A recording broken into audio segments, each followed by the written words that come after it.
Domani, per la terza giornata del turno di ritorno del campionato di Serie C2, il Matera ospiterà l'Elpidiense dell'ex nazionale Albertosi.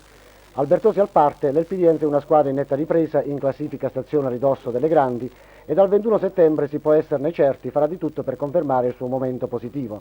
Partita quindi impegnativa per Capitan De Cagno e compagni che domani dovranno cercare di dare ai propri sostenitori la prova che si stanno verificando quei segni di ripresa tanto attesi ma che sino ad ora sono rimasti solo nelle intenzioni.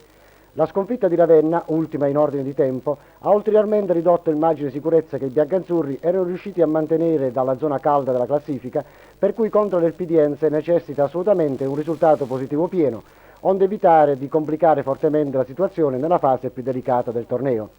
Per domani il tecnico materano Chiricallo dovrebbe avere a disposizione tutti i giocatori, per cui non ci dovrebbero essere problemi di formazione. Allo stato attuale fare un pronostico è impresa piuttosto ardua, in quanto i materani potrebbero improvvisamente ritornare allo splendore delle prime giornate di campionato, oppure continuare nelle incolori e, in qualche occasione, è doveroso dirlo, sfortunate prestazioni che hanno caratterizzato il loro cammino da un po' di tempo a questa parte. Gli uomini che dovrebbero scendere in campo domani con molta probabilità saranno i seguenti: Bravi, Melis, Chiricallo, De Cagno, Pierobon, Bussalino, Loiacono, Pavese, Aprile, Di Venere e Piochi, salvo che il tecnico Chiricallo non decida all'ultimo momento di concedere un turno di riposo a qualche atleta in condizioni fisiche non perfette.